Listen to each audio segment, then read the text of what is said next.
This is a special good morning to my friends and family. Um, uh, Today is the 18th of November, and so I remember this day, the 18th of November, in Port Kaituma, Northwest District, Guyana. It's a day, it was a beautiful day, Saturday. The 18th of November was a Saturday, and it was a beautiful day, and no one was expecting that such a beautiful day would turn out to be would end in such a terrible tragedy in Port Kaituma and in Jonestown. On Friday, the 17th of November, Congressman Ryan and a team came in from America, and they visited Jonestown. Whatever happened in Jonestown, I don't know. But and what was the mission, I don't know. But on the 18th, which was a Saturday, they came out back from Jonestown. Ryan and his team and some other people who had wanted to leave Jonestown. And so it was a bright and beautiful day. And they came out from Jonestown around 11:30, 12 o'clock that day. It was a sunny day, and they were on the airport, Port Kaituma Airport, and the Guyana Airways was there on the airport, and for some reason or the other, that aircraft didn't leave the airport. I don't know exactly what they were waiting on, who gave the order that they should wait, but they were there waiting on the airport. Ryan and all the passengers that came out from the people that came out from Jonestown, they were there on the airport waiting. And so we were there walking around, not just me, but a lot of people, because at Port Kaituma, the airport, that was the only entertainment we had actually in Kaituma. When a ship came into Port Kaituma or a plane came into Port Kaituma, a lot of people would just come out to see what's happening. And so I was there, and a lot of people was there. So most of my friends were there. All of us was there on the airport that day, and we were there talking with these people. They were talking with us, and so we never know what could have happened in the next couple of hours. And it was terrible. It was terrible. And well, what happened on the following week? I was fortunately to go in to see those people alive in Jonestown. Me and my friends, we went in there and look at these people. They were so healthy, so wonderful, so beautiful, strong, and never know that was the last time we would ever see these people alive. And when I look back now at those pictures, looking at those people in their bodies lying there, it is horrible, so terrible. Never know the future. We never know what could happen tomorrow, and so it is terrible. Looking at those bodies on the ground there, it's horrible, so terrible what happened.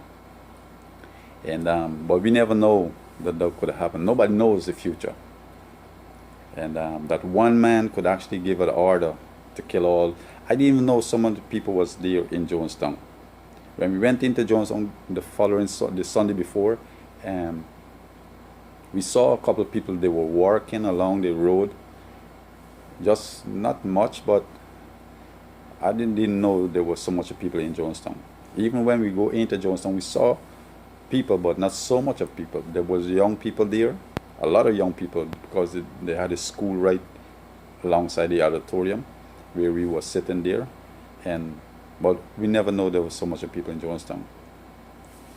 And so I was fortunate to see those people alive the Sunday before. And so on the airport, we were there and on the airport walking and talking and just looking and just moving around the place, seeing.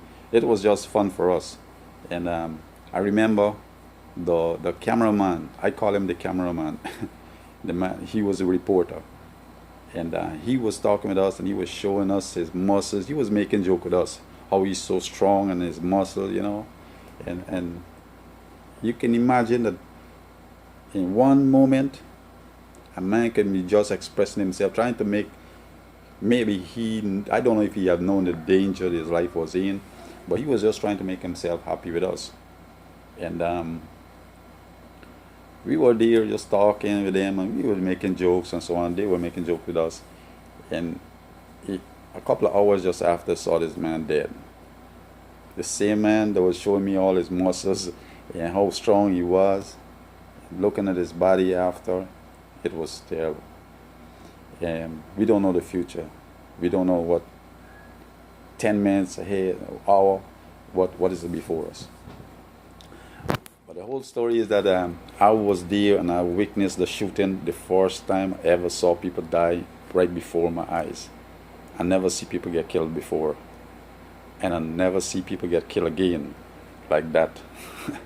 It was terrible. But for that moment, for me, it was like, I don't know exactly how to explain it, but I was like not really moved, because I never know the seriousness and how horrible and terrible it was at that point of time, at that moment. But we was there waiting all the time on these people. I studied this thing. Why the plane didn't take off with these passengers, with congressmen?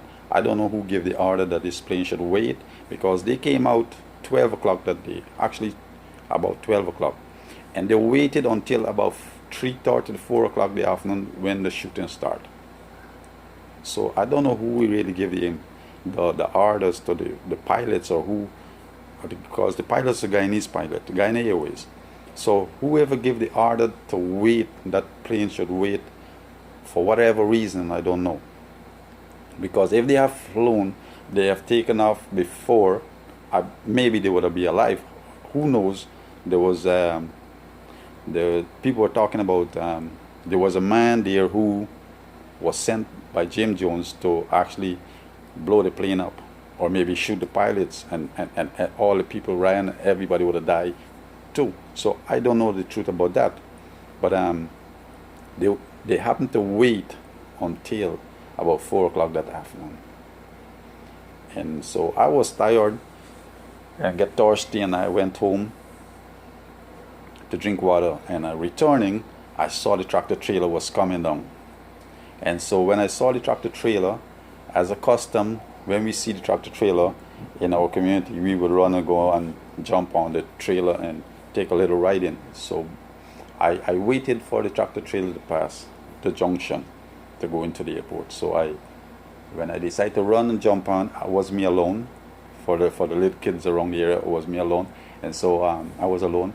So I decided to go on to jump on the trailer, and the guy said to me, "Hey, not today. All Guyanese clear the airport. All Guyanese must clear the airport." And they start shouting as they drive in. And they said they have the dead in the trailer. And when I look into the trailer, two guys were sitting, African American was sitting on one side and two on the other side. And there was a coffin, a box in the middle of the two, between them. And I suppose it was a dead body. You know, they said they have a dead. And it was covered with a white cloth. And so they were driving very slow. So appears to be they have a dead. And so I decided to keep a pace between like 20 feet away from the tractor, but I didn't move away. They said they were saying, "All Guyanese clear the airport, all Guyanese clear the airport," but I wasn't moving. I always keep moving because I didn't know the seriousness about what was going to happen. So I keep walking about 20 feet away from the trailer. As they were driving very slow, I walking behind them. And as we drive, they drive, and I was walking. They drive and ran straight up to Guyana Airways. And so they passed. They had a GDF aircraft had an accident a couple of weeks before, and they had about 5, and it was parked on the right side when you're going in, on the right side of the airport. About 5 to 6 kind of soldiers were there camping to come. They came in to repair that aircraft. It was there on the airport. The soldiers was there on the airport. And they had a other small plane, one engine plane, was there also. And so they drive past all this, the plane, the GDF, they drive past and drive straight up to Guyana Airways. I keep walking behind them. And so when they reach about 20, 30 feet away, just in front of the Guyana Airways, where all the people was gathered, all I see was a guy get up with a gun in his hand. And he starts shooting. Bam! And the rest, the other four get up and they start shooting. 4 black American guys was there in the tractor trailer. And the white guy was a white American who was the driver, operator of the tractor trailer. And these guys start shooting. Bam, bam, bam. I stuck there. I couldn't move. I don't know if I was a shock. I don't know what happened, but I couldn't believe it was real. I couldn't believe it was real. I was just there looking and watching all the people running and screaming, and people were falling. And I was thinking in my mind whether it's real or whether it's just a drama, because at that age I only have seen about 2 Western movies, cowboy, Apache and cowboy shooting one another, and about 1 or 2 war movie, and about 2 Chinese movies. So I didn't know this. I was thinking that maybe it's just a drama, but it was real, so real. But for elderly people that was there, they know the danger. And people was just screaming or running and shouting. People just scattering all over the place. People and they just keep shooting. As they shoot, and their weapon, they had rifle weapons. So they were just shooting one bullet at a time. And when one weapon is empty, they just put it down, pick up another one, and they start shooting again. So after people start running away and they shoot, and then they began to drive right way around Guyana Airways and shooting, driving and shooting, and they go right way around Guyana Airways and then come right back facing me, because I remained the same position that I was standing. I remained there. For some reason I just stuck there. And when they drive around and come right way around the Guyana Airways, the driver for the tractor trailer stopped. And one of the guys that was on the trailer jumped off the trailer, the shooter, and he went to one body, a specific body, on the ground and make sure that man was dead. He touched him with his weapon, with his gun, and but he didn't fire any shot anymore, but just make sure that, to check him to see that he was dead. And then he jumped on back the trailer, and then they start driving, coming towards me, and start shooting towards me now. So they were shooting behind the small plane that was behind me. So I run off the give them place to pass. I run off the airport, and at the corner of the airport, I just go down on the ground there, and then in the bush, but not far down. And so when I pulled down myself, stooped down in the grass, I saw something pass over me. And when I looked behind me, it was one of the Guyana Airways pilot. He jumped right over me into the bush, into some bush that we call the Wana tail, poke me back. It's a bush that it will rip your skin away, because it has like teeth, plain all 4 corners of the vine. And when you fall into, if you go into it, it will, and you try to pull yourself, it will rip your skin away. And so when I looked at him and I saw that he was in that, I want to laugh, but when I look into his eyes, I saw this man was full of fear. Yeah, and if he's alive, that man, and he saw this video, he will remember that what happened. I'm talking the truth here. This is real story. This is a real event that take place. It's a real massacre that take place, and if he's alive, he will remember that, if he could remember that. And so after the trailer passed, I run out from the trail. I run out back, and I keep following the tractor as they shooting, driving, going down to the small plane and to where the GDF had a camp there. So I start walking behind them, and so we go. They drive, and they go straight down into the bush. They were shooting at a Negro girl from the aircraft. And so they drive behind this girl, and this girl will run. She ran into the bush, and they drive right way around, going actually down to the girl. And when I saw the soldiers on the airport, they decided to stop, and they turn away around and drive back into Jonestown. So they go back into Jonestown, and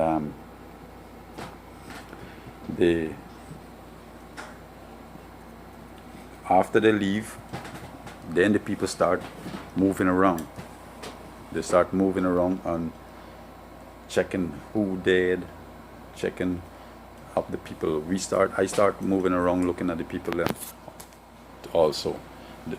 One Guyanese guy was on the air, on the Guyanese Airways.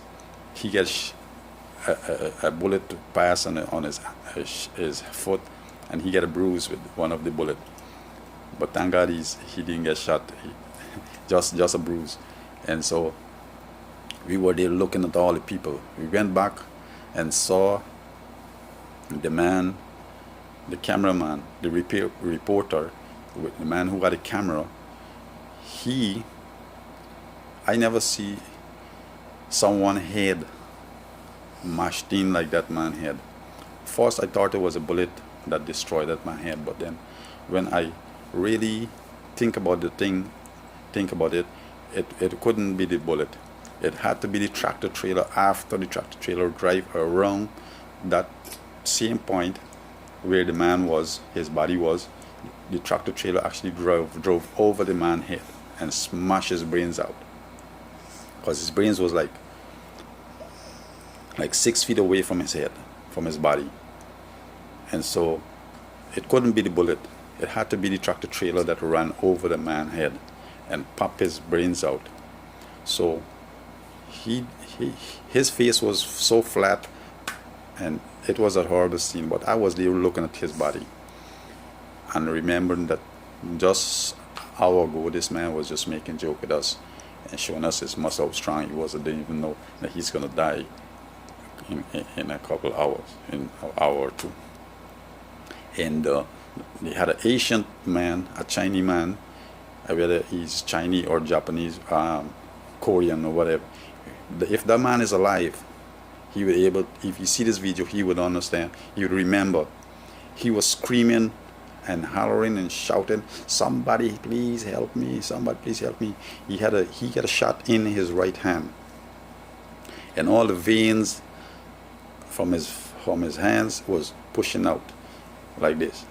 It was out, and he was holding his hand and was screaming. We want to laugh.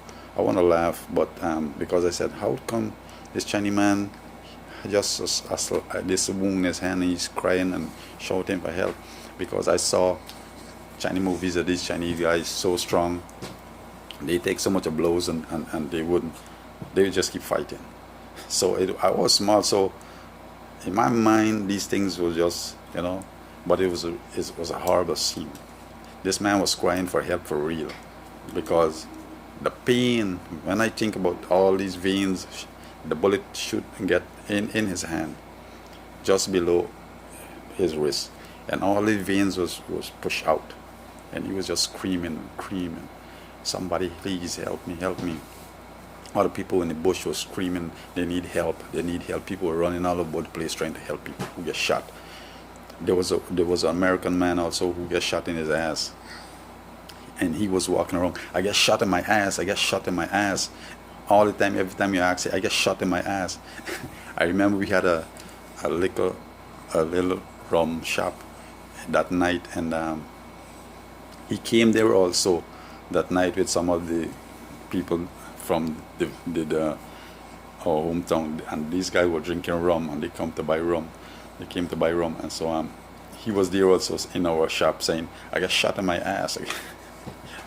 And so it was like a laugh joke because how he was talking it. I got shot in my ass.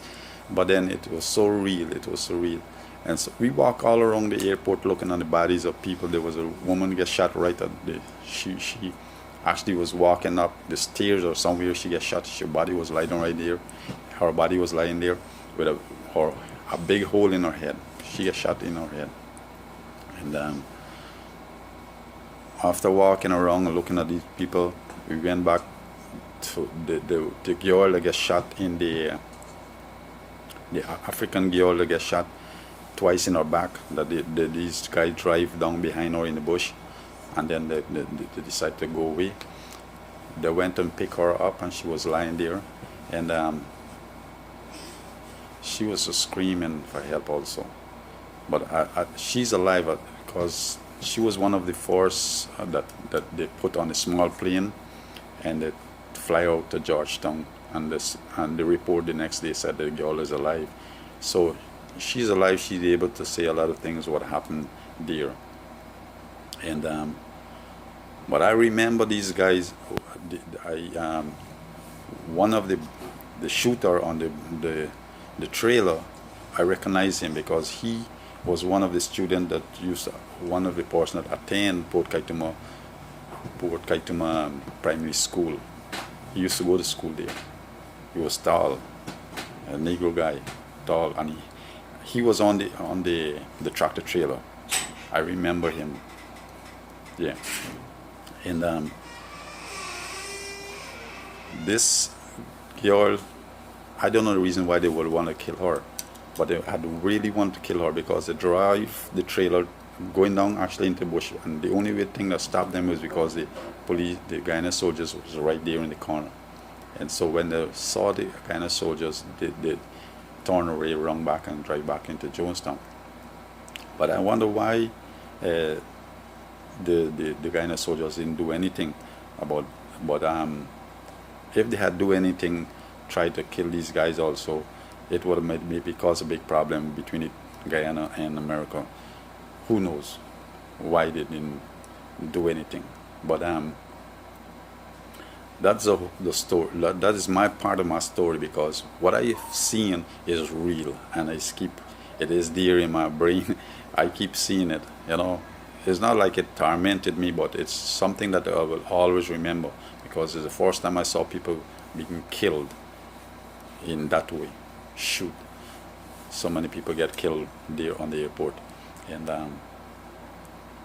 I remember that after the leave, that night was a horrible night. It was a horrible night. Then I went home, and then my mother and my father, they were talking about, oh, these people could come back and kill us all tonight and this and that. And so it was a horrible night.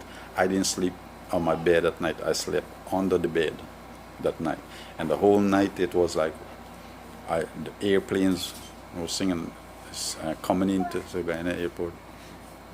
And on Sunday morning, when I go to the airport, it was raining and raining and raining that morning, Sunday morning. And so the whole airport was covered. It was Guyana soldiers was on the airport. And Port Kaituma became a place of like a war zone. And the next couple of days there was a young girl who was running, screaming, and she disappeared. She and two teenager boy and a girl, and they slept in the bush for about that Saturday night and Sunday night, and I think it was about Monday morning they were rescued. They went through a horrible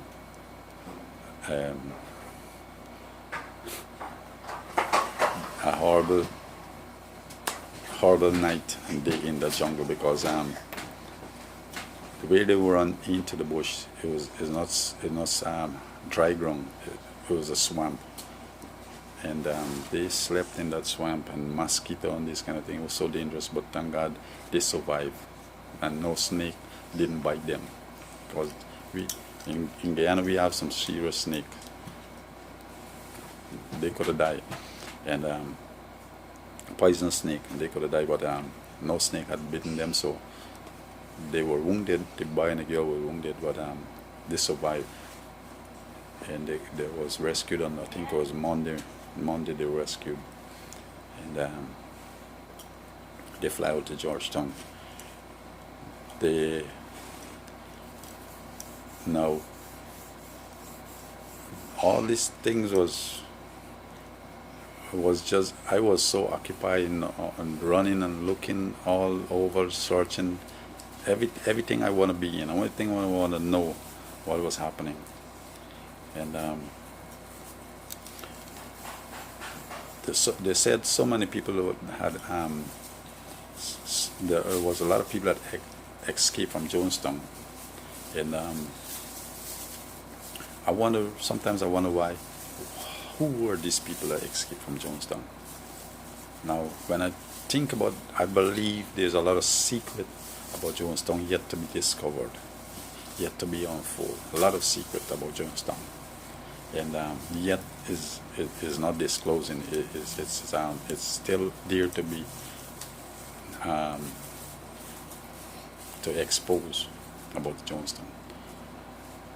Maybe because when I think about the people, for example, Jim Jones was there sitting and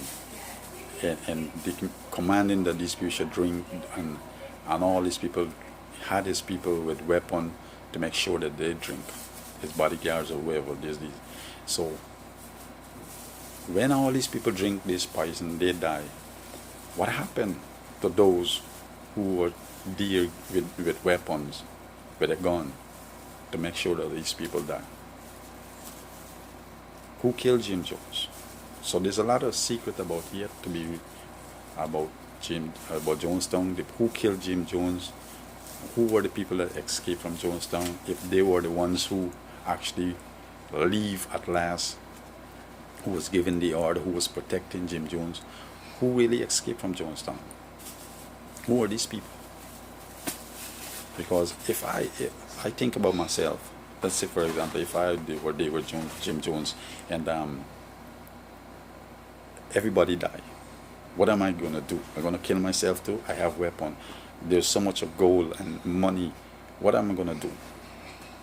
Because in Jonestown there was gold, there was money, and there was a lot of treasure in Jonestown. So what would these people do who eventually left alone and Jim Jones? Who killed Jim Jones? Did Jim Jones kill himself? So many questions to be asked. So many things yet, I believe. So the people who escape has some kind of story talk. They have their part. They know what happened. Somebody had to know the final of what happened in Jonestown. And why I'm saying this is because my father was a foreman for the railroad foreman, and the Monday morning they went to work very close by from Port Kaituma, a place called Green Hill. It's a very high hill, Green Hill, and so Green Hill is just located just about 10 minutes walk from there to the entrance of Jonestown. About 10 minutes walk from there is about 10 minutes to the entrance, where the entrance was to go into Jonestown. And they went there to work that day, Monday morning. And one of the crew member find two briefcases of money. When they find this stash between the rocks, because Green Hill is a rocky hill, big stones alongside, and behind one of the stones, one of the stone there up on Green Hill, this guy went there and they saw these two briefcase, and when they opened it up, these two briefcase was full of U.S. currency and gold coin, in God we trust, and jewels, chain and ring, watch, expensive thing. And they, when they find these two briefcase, they open it up and they split up all this money between the entire crew. Everybody get money, US, 100 US bill and gold coin. They split up. And my father told them, because he was a foreman, he said he told them not to talk, not to tell anybody anything that they find this money. He told them not to go and drink so that people don't know. But these men love to drink rum. So they maybe stay a day or 2 days, and then after these guys start drinking, they start spending US dollar bill, $100 bill. They go to the shop and buy a bottle of rum, and they will tell the shop owner, keep the change with 100 US, keep the change. And so the news began to spread that these railroad workers are spending US dollar. Where they get this money from? The police was informed somehow. The police officers at Port Kaituma at that time, they get to hear the news spread, and they come to them hearing, and so they went and arrest these men that were drinking.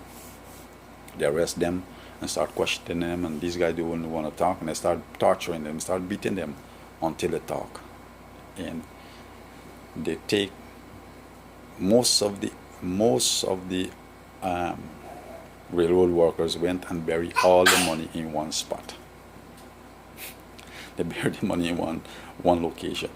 They didn't take a little bit and bury here and then a little bit and put. No, some of them bury all the money in one location and in one spot. And so when the police start beating them to talk, then they start leading the police to where they carry them to the houses, and they dig up the money and hand it over to the police. And my father was holding out that he don't have no money. But after all the railroad workers was handing up their money, he had to give up his money, but he had a stash. And so whatever he stash, he gave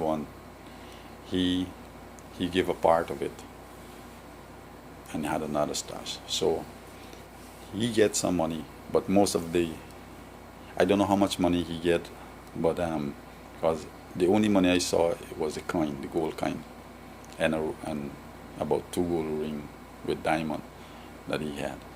But the gold coin is nice, beautiful. In God we trust, gold coin. I saw it, yeah. But the rest of the people, all the money they had to hand over to the police officers. So the police officers that were there at that time, I don't know what they do with the money. I don't know if they hand it over to the government or they take it for themselves. But those police officers had leave the location after that and disappear. So actually I don't believe they hand over that money. But so what I'm saying, the people that leave Jonestown, somebody that leave Jonestown with all of that money. Two briefcase of money, full. So who are these people that escaped from Jonestown? Were they the ones who was with Jim Jones? They were the one. So there's a lot yet to discover about what happened in Jonestown. And there's a lot of strict secret about Jonestown, because there are tunnels in Jonestown that need to be, don't know what is below. The people said that that lives in Kaituma there, they said that many hundreds of sacks of cement that goes into Jonestown, and there's no concrete structure in Jonestown in building. So where is the cement? So people are thinking that they have tunnels, that be underground tunnels that they were building with these cements. What were they doing?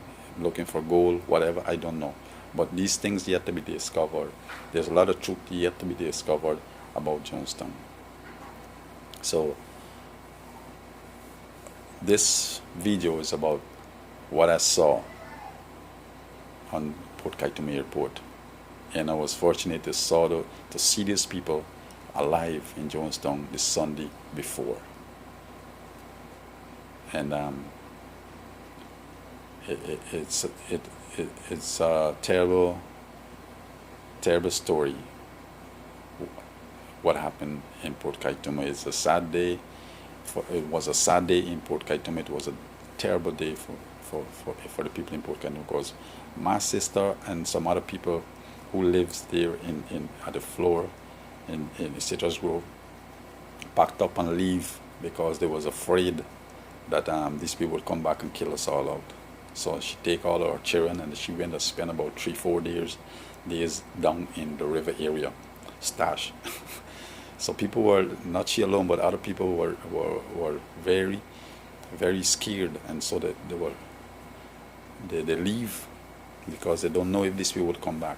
But after everything was under control with Ghana Defense Force and so came in, and other soldiers from all parts of the world began to come in, people start becoming get back to normal. Yeah, but Port Kaituma was like a war zone. I see the helicopters in all description, all kind of different helicopters, all soldiers from Cuban soldiers and French soldiers and American soldiers and people. A lot of soldiers from other countries were there coming in to Port Kaituma Airport. And so this is my side of the story, that what I saw on Port Kaituma Airport, what happened there was a real it was a real disaster, it was a real tragedy, real murder, crime, right before my eyes. I saw this. Thanks for watching this video.